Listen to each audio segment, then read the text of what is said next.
Hello, ghouls, and welcome to Brave the Basement. I'm your host, Ghoul That Rules. I'm your co-host, Black One Jack 2. If you enjoy getting a little scared, ghost stories, haunted houses, a believer in the supernatural, or maybe even a skeptic wanted to look at things from a different perspective, then this is the show for you. Today's episode is sponsored by Ed's Barbershop. Ed's Barbershop is located at 210 Lane Street, North Judson, Indiana. So if you enjoy getting your hair cut from a hometown barber with that old-fashioned feel, dial 574-896-3344 and schedule your appointment today. Hey, Blackjack, how's it going? Doing pretty good. How about yourself? I am doing fantastic. You notice I've never asked you that question on this show, so I'm glad to hear that you're fantastic right now. Right? I am just absolutely fantastic. I don't know what else to say. So, this is episode 16. I had to do a little countdown in my head to make sure I was right. I think it's 4. No. So this is episode 16. Well, I meant 4 more until the season finale. Right, yeah. So 4 more after this one until that'll be the season finale. So we are getting closer. The countdown has begun. And if I can actually read a calendar correctly, I estimate that episode will be on January the 10th of 2022. Could you believe it's almost 2022? You know, it feels weird. You know, it's already about that time of the new year. This is the last month of 2021. Last year was rough. I mean, I'm ready for it. Yeah, so and Brave the Basement has been going for over a year now. This started in 2020, and so we did it at the end of 2020, all of 2021, and it's going to go into 2022. It's kind of crazy that we're even this far along. It seems like just yesterday that we started it, but we got to get through today's episode before we can get to the next episode and then finally to that season finale. So today we're going to be talking about ghosts at work. Like working ghost? No, not working ghosts. That'd be nice if they'd work. Do a little cleaning in the house. I mean, yeah, they need to. You know, they need to carry their own weight a little bit, don't they, Blackjack? They're not even paying rent either. I mean, come on. Yeah, just staying rent free, just doing whatever they want. I would not mind if a ghost would haunt me every day as long as they like cleaned up my room or like my whole house. You know what I mean? Just like they can scare you. Like you give them like how many scares per day, and then you just have them work for you. Like, here, go clean the toilets, would you, ghost? Yeah, and then boo.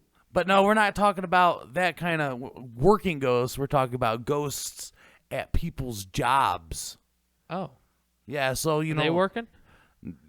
Hopefully they're working when they see the ghosts. That's what they all claim that they're doing, right? So, real quick, you know, usually if I have a personal experience, I'll start off with that. I don't necessarily have a personal experience, but I will tell you a rumor that we had. I used to work in this grocery warehouse, and I worked in the freezer for a long time. And when I say freezer, I'm not talking a walk-in freezer. I'm talking a big, gigantic storage freezer with 26 full aisles full of product.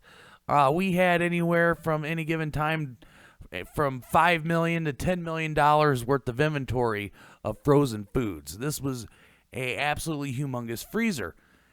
Well, anyway, when I first started working there, we had a big shift in the freezer that would work on a Saturday. And you had to do all the orders for the whole weekend. And then Sunday, they would only bring in 1 or 2 guys. And they would only pick just a little bit of frozen meat. And so it wasn't a very big crew. And that's when these rumors started coming, because these guys were in there basically by themselves in this big, giant warehouse. And like I said, I never seen anything.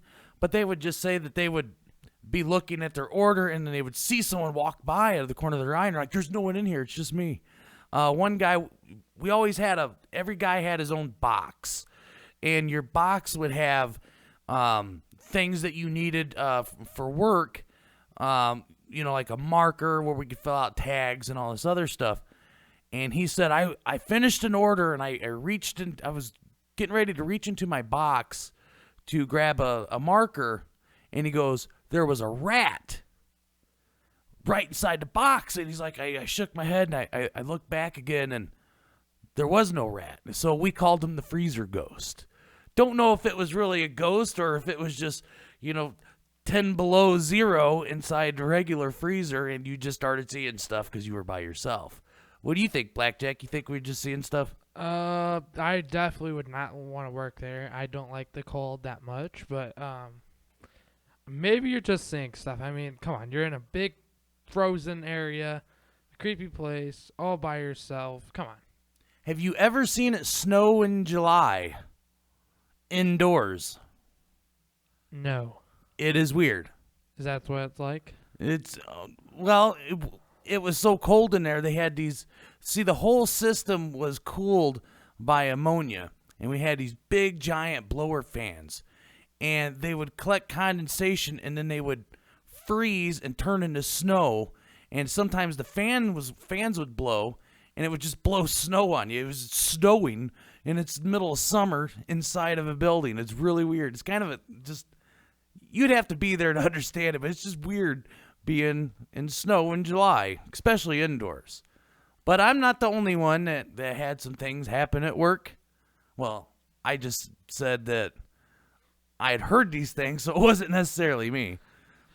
So I'm going to share with you a couple stories that I found on payscale.com. The first story is called "The Restaurant Business is Hard Enough Without Ghosts." It only takes one incident for a place of business to get a reputation and for the people who work there to feel spooked. This is especially true if the issue is significant enough and if it's witnessed by various people, says Tom, a former New England restaurant owner, in an interview with Payscale. A few years ago, he renovated a historic New England restaurant, which had been a family home for more than 200 years. Once the incident happened, there was constant worry about being alone, especially in the basement or the attic, getting equipment for a Sunday brunch or whatever, he says. A sudden change in temperature or a sound was enough to make people jump and start and run quickly to be with other people. The restaurant business is tough enough without the added challenge of scared employees telling the customers and each other spooky stories. And any suspected ghostly activity is more than enough to encourage just that. Here's what happened, Tom says. When the restaurant was reopened after having been shut down for several years, several employees said that they witnessed a coffee pot hover and sort of dance in the air a few feet away from the actual coffee maker. It had apparently come out of there, and it was just kind of hanging there as if it was suspended. When they walked in and saw it and gasped, it quickly dropped and shattered on the ground. A floating coffee pot.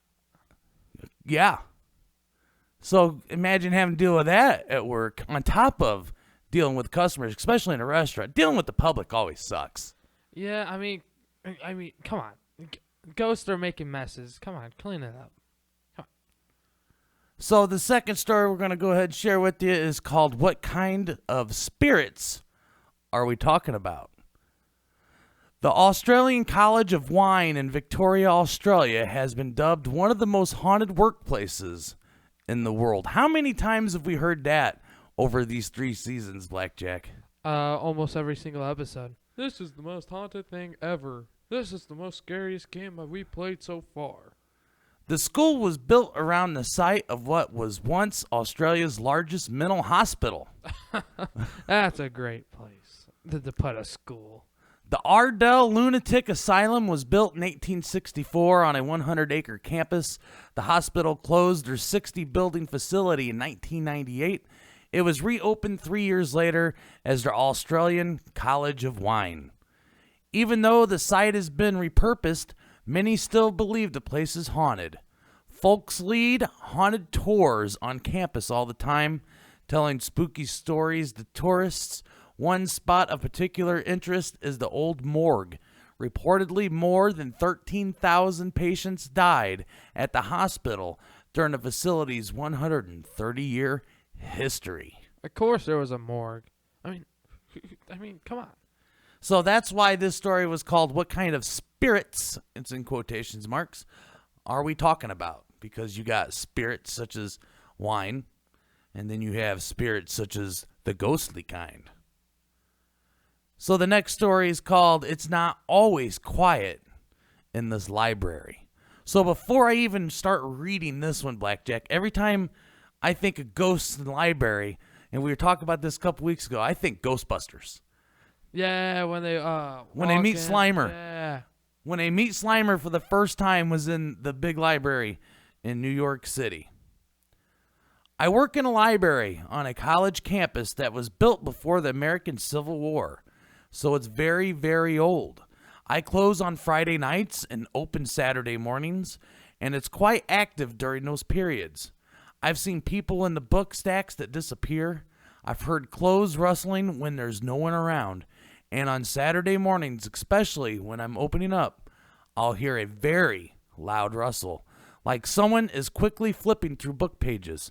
I'm the only one in the library, and the times I've gone to check out the noise, it completely stops until I walk away.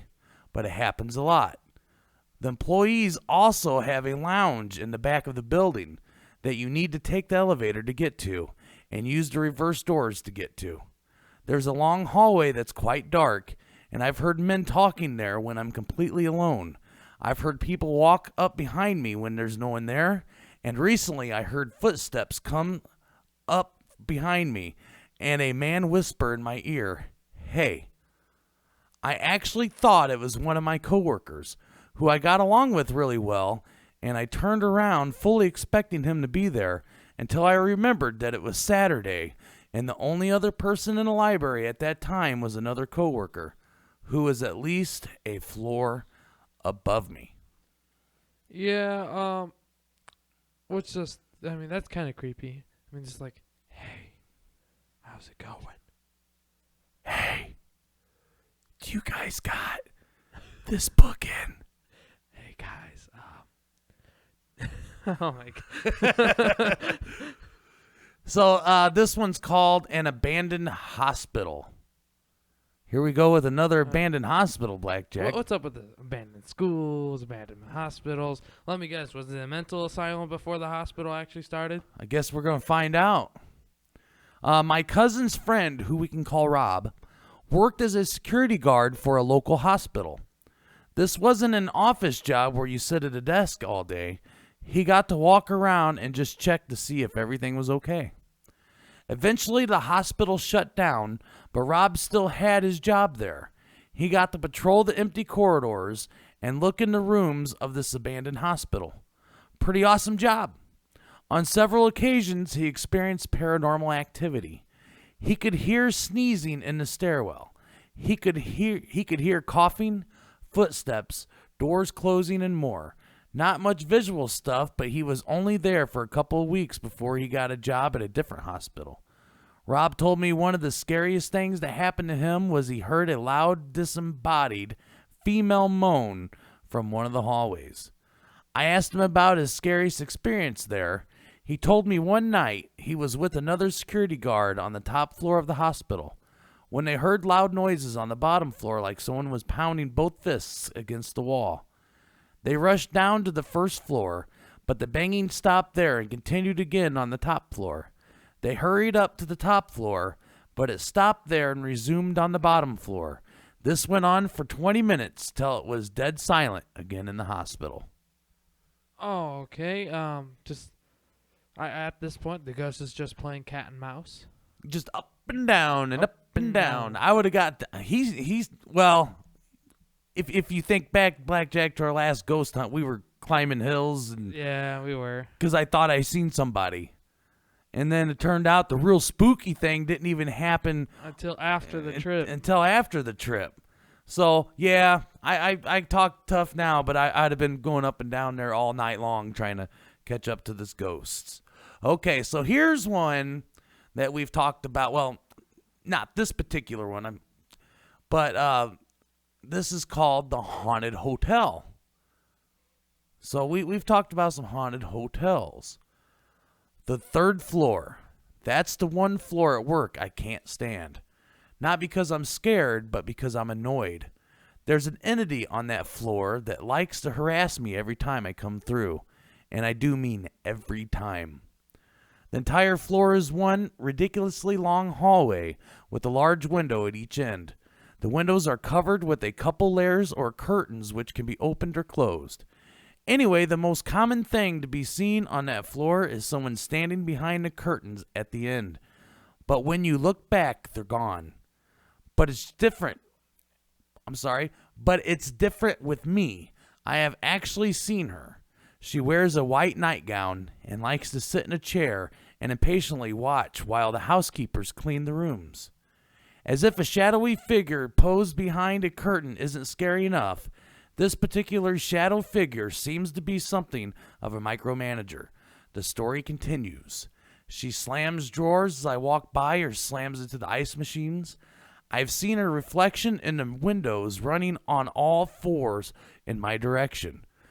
She sets off the fire alarm if she thinks I'm being lazy or just lets out a shrill scream.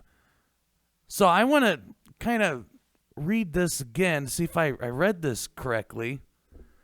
It says, I've seen her reflection in the windows running on all fours in my direction. Do they mean like running like a dog on all fours coming at you? I'm thinking like, I know you guys can't see. I'm just like moving my hands. Look like, I don't know. Let's read this paragraph one more time. She slams drawers as I walk by or slams into the ice machines. Okay. Got it. I've seen her reflection in the windows running on all fours in my direction.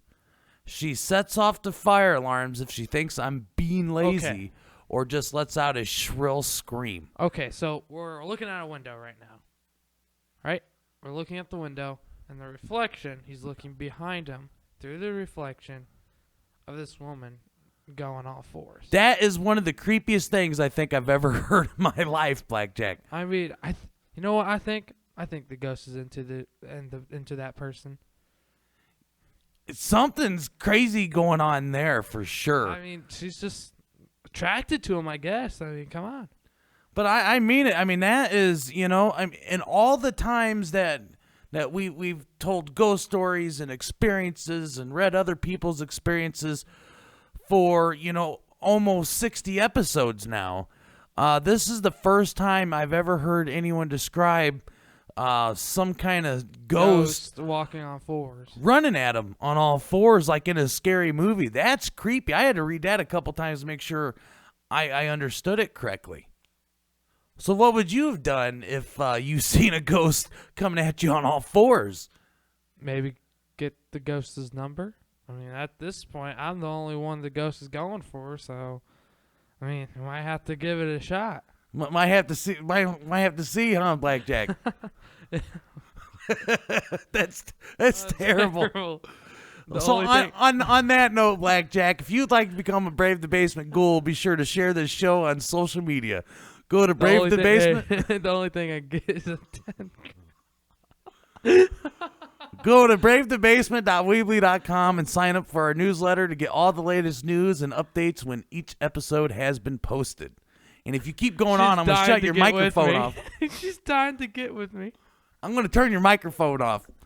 If you have a ghost story you would like to share with us, you can reach us at bravethebasement@gmail.com. Your story can make it on the show and be featured on the website. You can also submit your story on Reddit under the subreddit Brave the Basement or in the YouTube comment section. If you have an eerie ghost photo you would like to share, and please, Blackjack, we don't want to see any of yours because I'm not even going in there. If you have an eerie ghost photo you would like to share, please email us and include a description, and your photo could be added to our photo gallery. And that brings us to the end. We hope that we brought you just a little fright. And remember, when you're up late at night and you hear something in the other room that just doesn't seem right, it's okay if you need to turn on the light to protect yourself from things that go bump in the night. I'm your host, The Ghoul That Rules. I'm your co-host, Black One Jack 2. And I hope you join us again. Until next time.